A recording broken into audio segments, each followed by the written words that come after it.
Queridos, a oração é uma prática quase universal. Toda a humanidade, ela é considerada uma humanidade que tem um relacionamento, um senso divinitar, um desejo de adorar alguém, porque assim ele foi criado.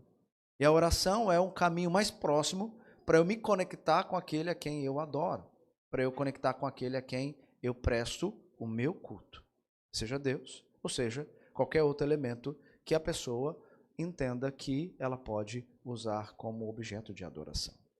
Contudo, é senso também comum que a oração, mesmo para os piedosos quanto os não piedosos, que muitas das vezes ela tem sido mais um instrumento de necessidade do que um elemento que faz parte da nossa identidade como filhos de Deus. Eu explico para vocês. Porque, geralmente, nós oramos quando precisamos e não oramos porque a oração faz parte do meu estilo de vida. Muitas vezes as pessoas, elas chegam até nós dizendo, olha, ore por mim. E por quê? Porque eu tenho uma bênção e por isso eu quero que você ore, agradecendo a Deus por essa bênção. Ou ore por mim, na maioria das vezes, porque eu estou necessitado de alguma coisa e Deus tem que intervir. E eu sei que só Ele pode intervir. Isso é tanto para o crente, como também para aquele que crê que existe Deus, mas não vive numa prática cristã, né? E pedem essas orações. Mas não é estranho, porque quando nós estudamos, compreendemos que a oração não é algo que eu tenho que buscar por necessidade, é algo que recebi como meio de graça para me conectar com aquele que primeiramente falou comigo.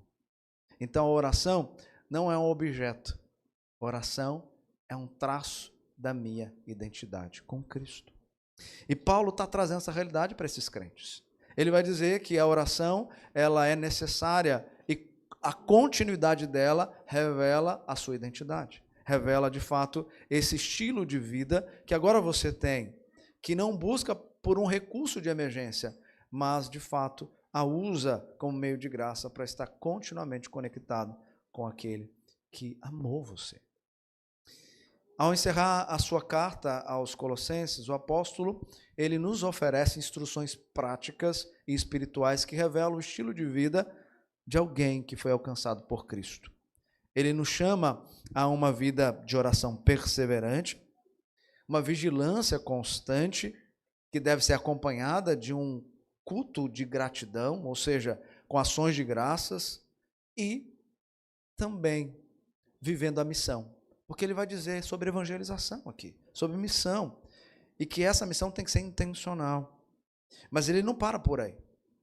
Também aqui nos versos que lemos, ele vai mostrar que essa vida com Deus deve transbordar para o nosso comportamento também com aqueles que são de fora. Os de fora aqui serão os incrédulos. E não só isso. No nosso testemunho, como falamos, no modo como conversamos com essas pessoas. O mais impressionante, queridos, é que Paulo, ele escreve essas palavras num contexto em que ele poderia estar murmurando, porque ele está preso.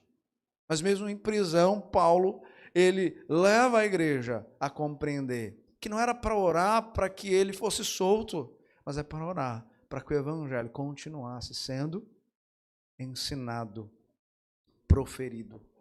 E mesmo preso, ele está conduzindo um povo a reconhecer a necessidade de uma vida prática com Cristo Jesus. E Paulo, ao escrever essa carta, queridos, ele tem como propósito advertir essa igreja para não voltarem à velha prática. Abandonar aquilo que era da velha natureza para viver aquilo que eles se revestiram agora em Cristo Jesus, como eleitos de Deus, santos e amados. Ele revela que Jesus Cristo é para essa igreja, é para o crente, o suficiente Salvador. confrontando assim as heresias que estavam persuadindo os crentes a crer em outras coisas, a não ser apenas no único e verdadeiro Salvador.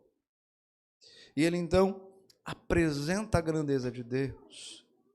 Ele atrai o povo para uma adoração àquele que é o primogênito de toda a criação, o cabeça da igreja, o único em quem os crentes podem atingir a plenitude. Então, depois de apresentar que Cristo, ele é o único e suficiente Salvador, nos primeiros 2 capítulos, os capítulos finais, 3 e 4, ele mostra de forma prática como os cristãos devem proceder nessa relação vertical e horizontal. Portanto, se a fonte da vida cristã é Cristo, todo suficiente e Salvador, é necessário buscá-lo. Para nele conseguirmos enfrentar os perigos que nos cercam. E de que modo nós podemos fazer isso? Ele vai explicar agora nesses versículos. Ele vai exortar a fazer isso, buscando a oração e a palavra. Então, o verso 2 a 4, nós temos aqui um incentivo à oração. E ele diz: continue a orar, na versão Ara, o verbo é perseverai na oração, vigiando em oração com ações de graças, ao mesmo tempo orem também por nós, para que Deus nos abra uma porta à palavra, a fim de falarmos do mistério de Cristo, pelo qual também estou algemado. Orem para que eu torne esse mistério conhecido como cumpre fazer. Primeiro momento, ele chama a atenção para a continuidade da oração, a perseverança nesse meio de graça. E nós vamos perceber que pensar na perseverança em oração é pensar na nossa identidade. Porque a oração, queridos, não nasce apenas de uma necessidade urgente, como falamos, ela brota de uma alma transformada como expressão natural de um novo estilo de vida que passamos a ter em Cristo Jesus. Em Cristo, nós somos chamados e regenerados para termos o quê? Com Ele, comunhão. Comunhão, mas uma comunhão constante. Nós sabemos que o véu se rasgou na morte de Cristo e temos esse livre acesso concedido por Cristo Jesus ao Pai como filhos amados. Mas agora nós devemos desenvolver esse relacionamento com Ele. Tem um autor de um livro que trabalhamos aqui com jovens, um livro chamado Hábitos Espirituais, onde David ele vai dizer o seguinte sobre a oração. A oração para o cristão não é apenas falar com Deus, mas responder àquele que primeiro veio em nossa direção. Ele falou primeiro. Essa não é uma conversa que começamos, mas é um relacionamento para o qual fomos atraídos. Preste atenção nisso. Porque, queridos, a oração é uma resposta. Resposta ao quê? Resposta à nossa salvação. Ela é fruto da graça de um Deus que se revelou e nos chamou para perto. Embora a Bíblia nos ofereça várias instruções sobre como devemos orar, aqui Paulo está destacando o aspecto da continuidade desse meio de graça. Continue orando, perseverem nessa oração, porque aquele que persevera primeiramente por nós, Cristo Jesus, nos chama a perseverar com Ele no nosso diálogo, onde nós falamos em oração com Ele. Então, em primeiro lugar, na perseverança da oração, nós precisamos entender que ela não nasce por um desejo ou por uma necessidade. Ela está em nós porque fomos transformados em Cristo Jesus. Por isso oramos. Entenderam? A oração é um meio de graça. Logo, a oração só chegou para nós porque fomos salvos em Cristo Jesus. Então eu posso entender o perseverar. Porque teve um ato anterior acontecendo em mim. E o verbo que Paulo usa carrega essa ideia. Comece agora, neste exato momento. Quando eu digo para você, persevere na oração, continue em oração, ele diz agora. Você precisa começar e não parar mais. Isso porque tem um comentarista que vai dizer, porque a oração é a expressão mais importante da nossa vida. Como tal, é um meio de se obter para nós mesmos e para os outros a satisfação das necessidades, tanto físicas como espirituais. É também uma arma divinamente designada contra os ataques sinistros do diabo e seus anjos, o veículo de confissão de pecados e um instrumento por meio do qual a alma agradecida oferece sua adoração espontânea diante do trono das alturas. Esse autor também vai dizer que ao perseverar em oração, o crente deve estar atento a questões fundamentais, como suas próprias necessidades e as da família, igreja, país e mundo, os perigos que ameaçam a comunidade cristã, as bênçãos já recebidas e as promessas futuras, e, acima de tudo, a vontade de Deus. Voltando à questão da identidade, se nós oramos porque fomos primeiramente transformados por Cristo, e agora nós sabemos a quem nós oramos e por que oramos, então essa oração agora, ela não pode ser uma oração egocêntrica. Não é o meu reino, e eu como rei desse reino, solicitando que Deus seja o meu súdito, fazendo aquilo que eu quero, e não aquilo que é dele e da vontade dele. Essa oração, ela é para nós o meio de, ao conhecer a Cristo, ao ter relacionamento com Ele, eu saber o que eu preciso pedir para Ele fazer, realizar, porque a vontade dele já está revelada para nós nas Sagradas Escrituras. E eu paro de pensar apenas em mim, eu passo a pensar em tudo aquilo que se relaciona com a vida do crente. Eu, as necessidades que eu tenho, a necessidade que a minha família tem, a necessidade que os meus amigos têm, a necessidade que a igreja tem, a necessidade que o meu país tem, a necessidade que o mundo tem. Então, o meu olhar não é para mim, o meu olhar agora é para todos, porque fui chamado a viver com Cristo, para Cristo, sendo neste mundo um objeto que vai levar à adoração de Deus. E a oração é um instrumento para isso. É um meio de graça que Deus deu também para isso. A ordem bíblica de perseverar na oração, ela é repetida e enfatizada por toda a Escritura, mas alguns versos nos mostra, principalmente no início da igreja, a importância dessa continuidade. Se você for em Atos capítulo 1, verso 14, ali no início da igreja primitiva, diz que todos estes perseveravam unânimes em oração.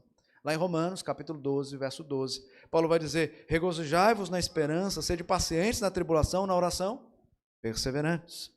Em Efésios, Paulo também vai ensinar a importância da perseverança, com toda oração e súplica, orando em todo tempo no Espírito, com toda perseverança.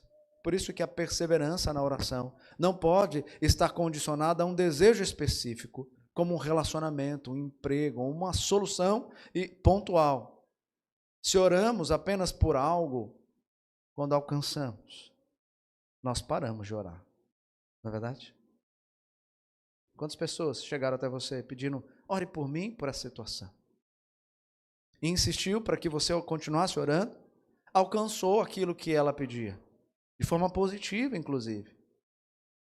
E ela parou de pedir para você orar. Ela parou de se colocar na dependência de Deus. Porque o que ela pediu já foi concedido. E isso basta. Relacionamento com Ele, só quando precisar novamente. Só quando tiver outro problema. Aí eu vou até Ele, eu vou até os crentes e peço ajuda. Assim também nós fazemos.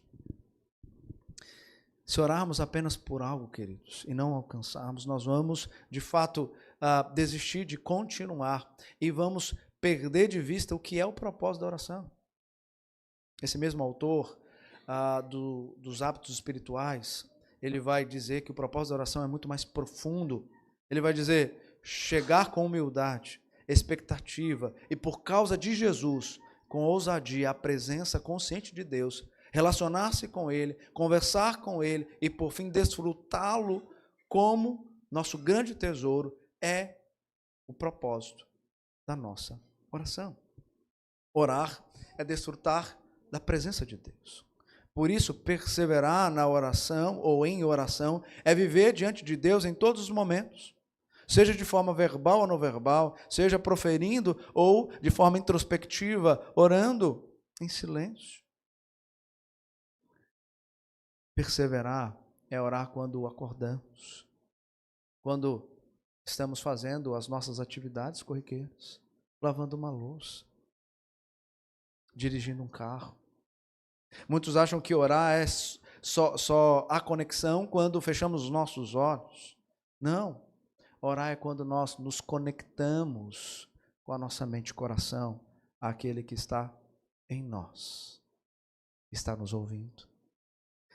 E eu posso dirigir o carro e orar. Eu posso lavar a louça e orar. Agora, assistir TV e orar é mais difícil, né? Porque muda o foco. Mas eu posso dar mute diante de uma notícia e orar.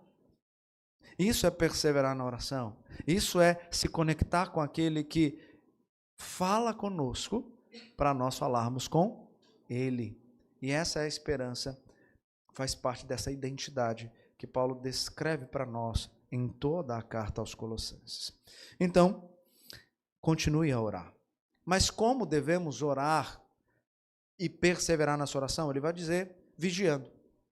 A perseverança na oração deve ser acompanhada de vigilância. Vigiando com ações de graças. Jesus já nos ensinou a orar assim. Quando você vai para o Evangelho de Marcos, lá está descrito que nós devemos orar em vigilância.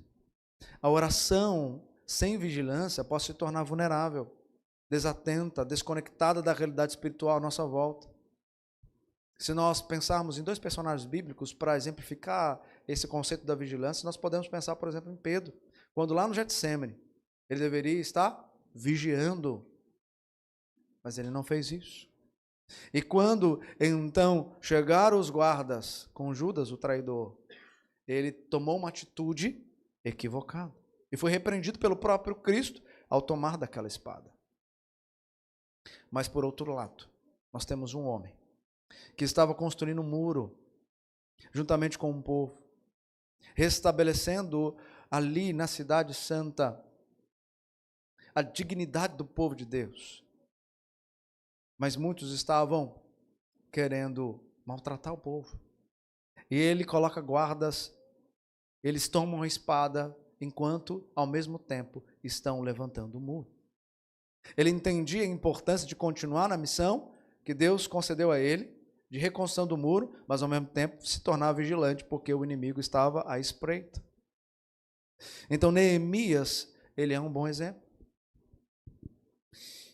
Em Neemias 4:9 ele vai dizer, porém, nós oramos ao nosso Deus e com proteção pusemos guarda contra eles, de dia e de noite. Então nós devemos vigiar como Neemias e não como Pedro. Quando vigiamos, usamos as armas corretas contra os inimigos espirituais. Mas quando negligenciamos, somos levados por impulsos a reações carnais. E isso traz consequências. Sabe qual é o nosso maior inimigo em tempos de guerra espiritual? Um termo usado na guerra é a distração. Esse é o nosso maior inimigo, a distração. No mundo terapêutico dos nossos tempos, a distração é conhecido como um elemento de fuga. E às vezes é dado a distração como algo em que eu posso justificar a minha perda de foco atencional. Mas a distração nos leva a reconhecer que talvez a nossa conexão, as crianças aprenderam isso na EBF, a nossa conexão, ela esteja com algum problema.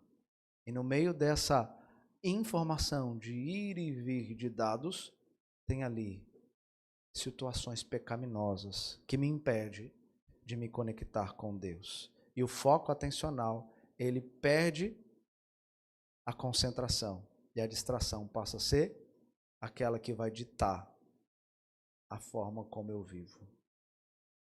Entendeu? A distração, muitas vezes, está ligada aos nossos pecados. Porque eu não consigo me conectar com Deus, porque eu estou cheio de mim mesmo, cheio de coisas que não agradam a Deus, cheio de pensamentos que não podem se conectar com Deus, porque eles estão preocupados com outras coisas. E por isso há distração.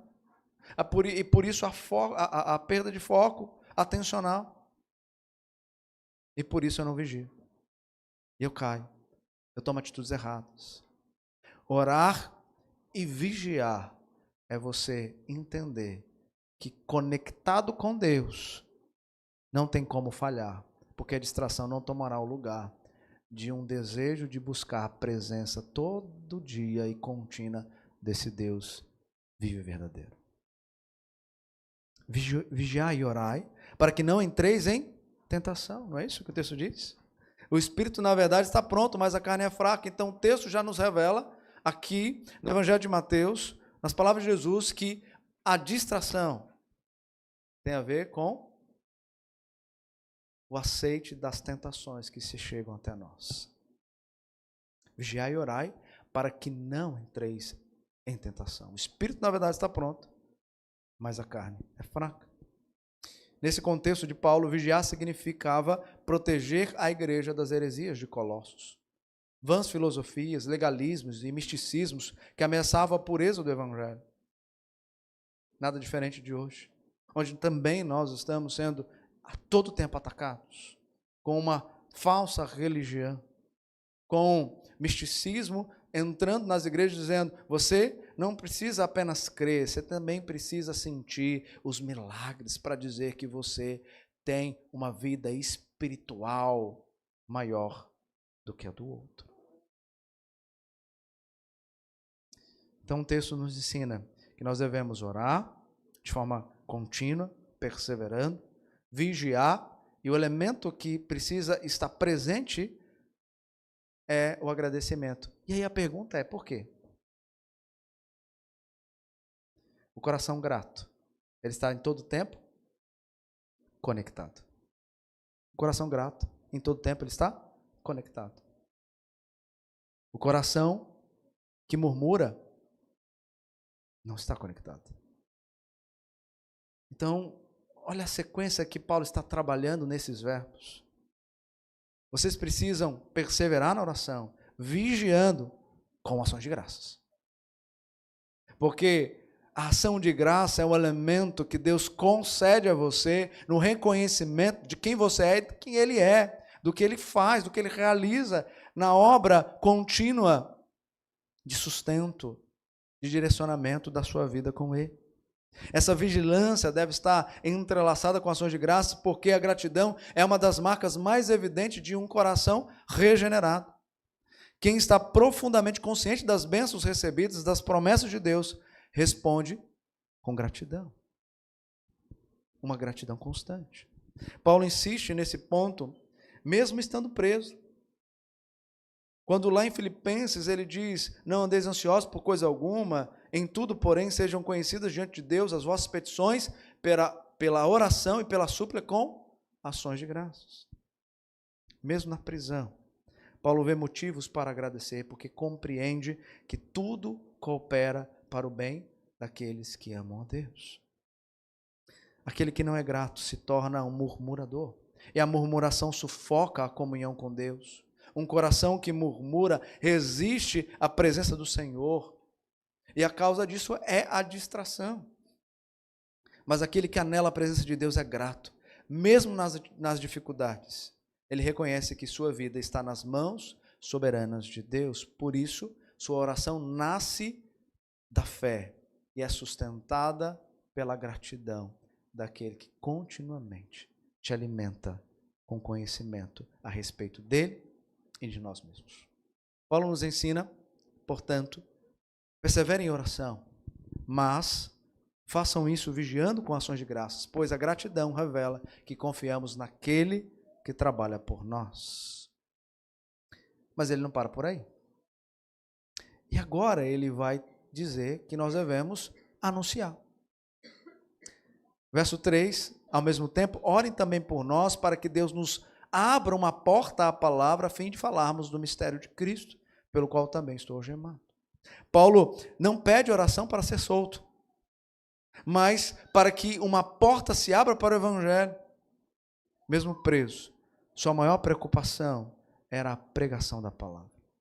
Quando você vai para Filipenses, no primeiro capítulo, os versos 12 a 14, Ali vai estar descrito que suas prisões se tornaram conhecidas por toda a guarda pretoriana. Isso por quê? Porque preso, Paulo pregava o evangelho.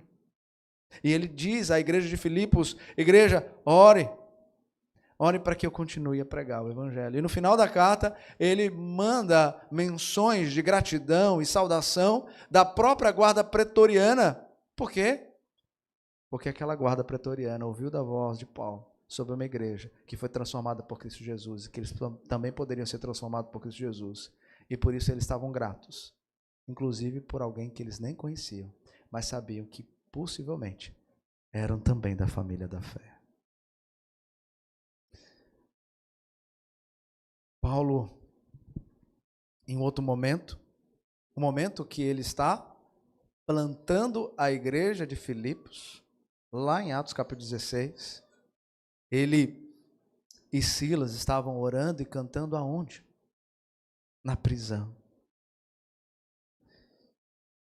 E os demais companheiros daquela prisão, eles estavam escutando a voz do evangelho. Mesmo presos, eles continuavam proclamando o evangelho, orando e cantando louvores. O evangelho que levou à prisão era o mesmo que ele queria continuar proclamando naquele lugar.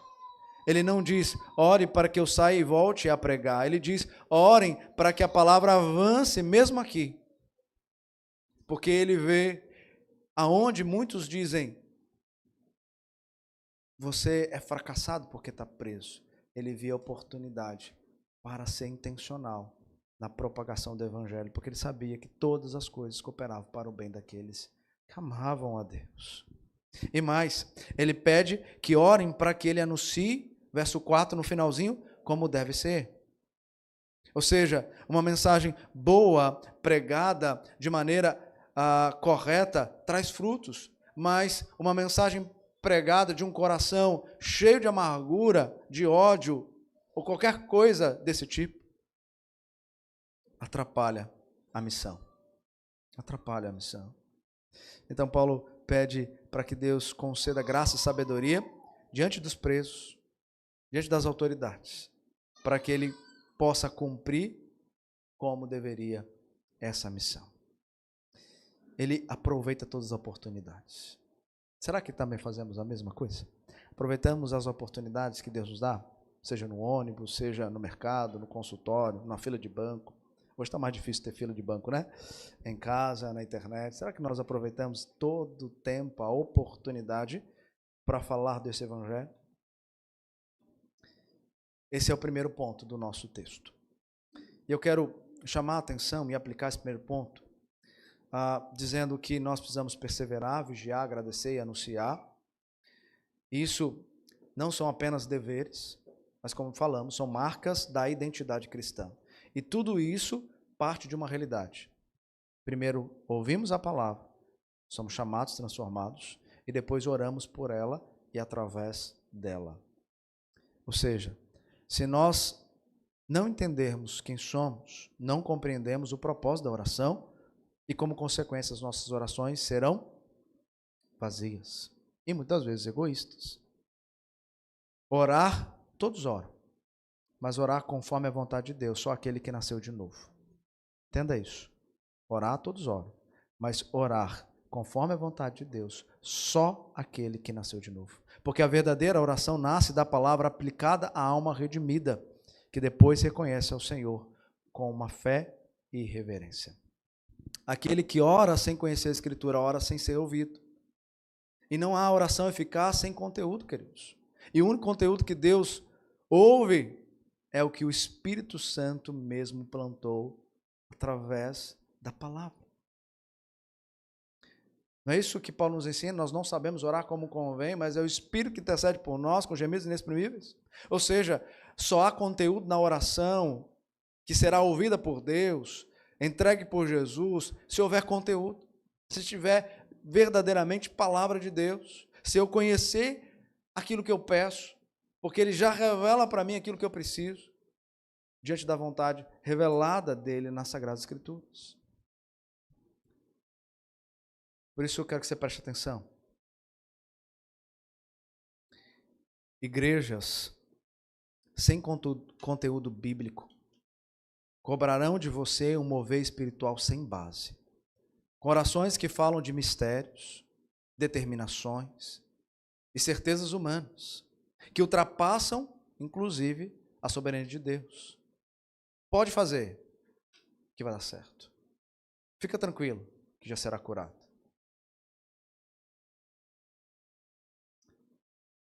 Quando a resposta não vem, o problema é a sua fé. Quando você ora e as coisas não acontecem, o problema é a sua fé. E isso gera o quê no coração dos crentes? Feridas e frustrações. A igreja impulsiona a busca pela intimidade com Deus, não apresentando o evangelho, mas por medo. Não por conhecimento, mas por pressão.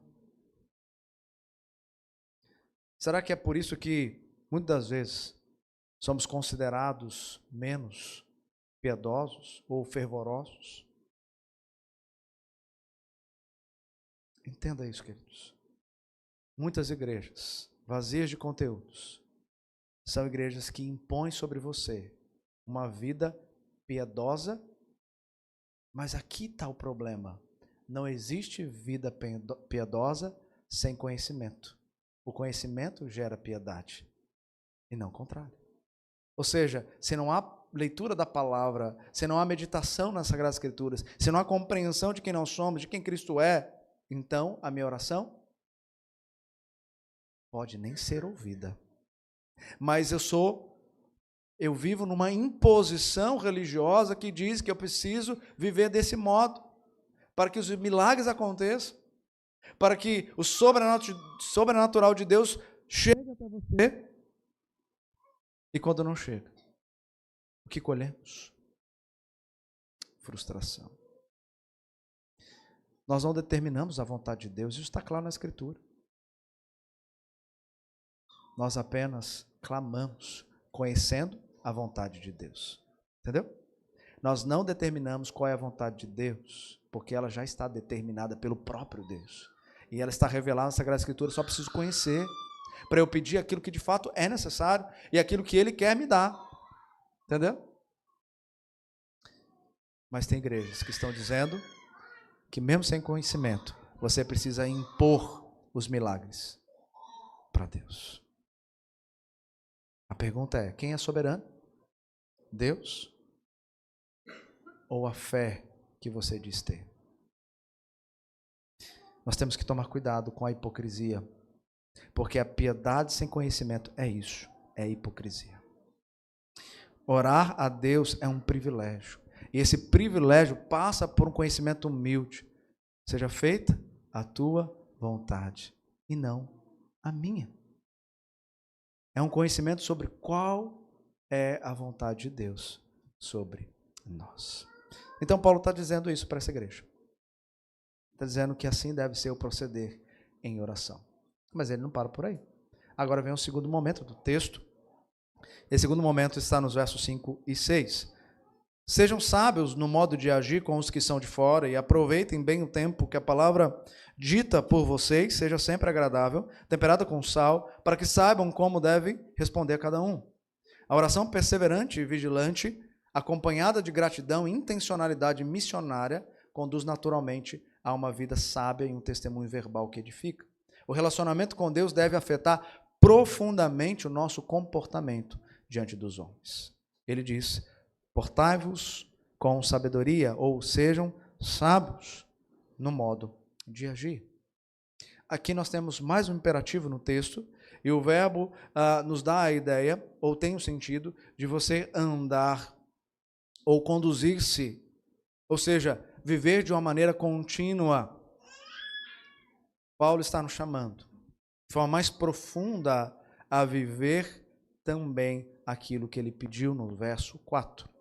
A oportunidade para poder pregar o evangelho. Mas ele está dizendo agora para a igreja, vocês também precisam buscar isso. para manifestar o evangelho como deve fazer, pois essa é a missão que Deus já deu para a igreja. E ele fala aqui dos de fora. Quem eram os de fora naquele contexto? Os de fora para os judeus eram todos os que não faziam parte da aliança. Para os cristãos, são os que ainda não creram em Cristo. E nos dias da igreja primitiva, esses de fora, muitas vezes, perseguiam e difamavam os crentes. Eram chamados ateus por não adorarem Deus, o verdadeiro Deus, ou de antipatriotas por não prestarem culto ao imperador, ou de imorais por se reunirem secretamente e cultuar a Deus. Diante disso, Paulo ensina que a melhor forma de responder às calúnias não era com ira, mas com sabedoria. Portai-vos com sabedoria para os que são de fora, com uma conduta santa e irrepreensível. A reputação do evangelho dependia do testemunho coerente daqueles crentes. A maneira mais eficaz de espalhar o evangelho não era gritar mais alto, mas viver de forma mais santa, não pagando mal por mal, mas o mal com o bem. E ele diz, aproveitando as oportunidades. O termo usado aqui é o mesmo usado lá no capítulo 5 de Efésios, no verso 16, quando Paulo vai falar que nós temos que remir o tempo, porque os dias são maus.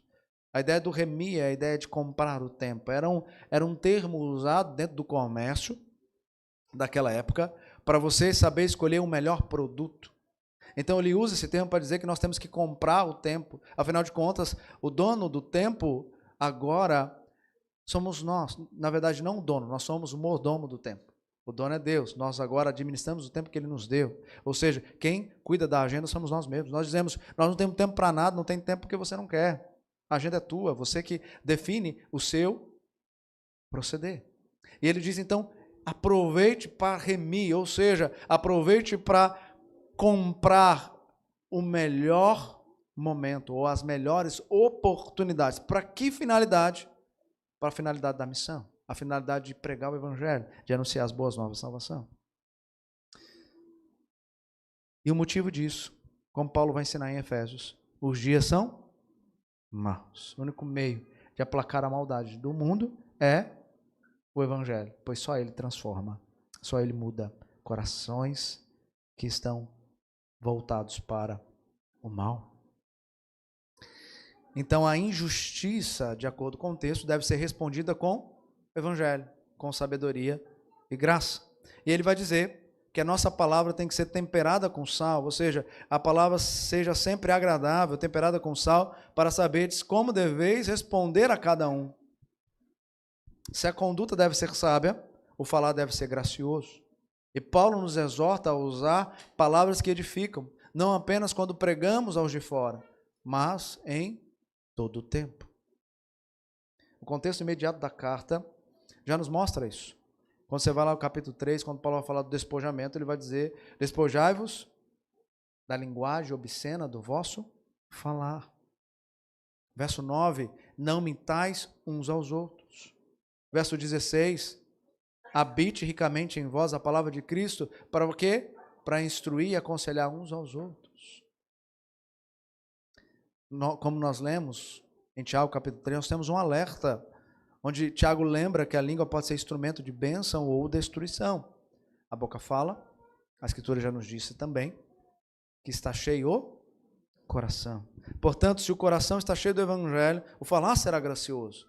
Mas se está cheio de orgulho, o falar será ofensivo. O tempero é o sal.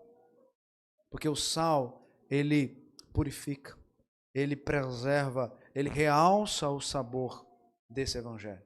Assim deve ser o nosso falar. Um falar que purifica, que conserva a verdade e dá sabor de graça à vida dos outros. Em Efésios 4, verso 29, Paulo diz, não saia da vossa boca nenhuma palavra torpe, sim, unicamente a que for boa para edificação, conforme a necessidade, e assim transmita graça aos que ouvem. Por fim, Paulo diz, para saberdes como deveis responder a cada um. Ou seja, devemos falar a palavra certa, na hora certa, de maneira certa, com graça e verdade. Lá em Pedro, lá na sua primeira carta, Pedro vai dizer o seguinte, no capítulo 3, verso 15, reforçando essa ideia. Santificai a Cristo como Senhor em vosso coração, estando sempre preparados para responder a todo aquele que vos pedir razão da esperança que há em vós. E esse preparo não vem apenas de técnicas, mas do Espírito.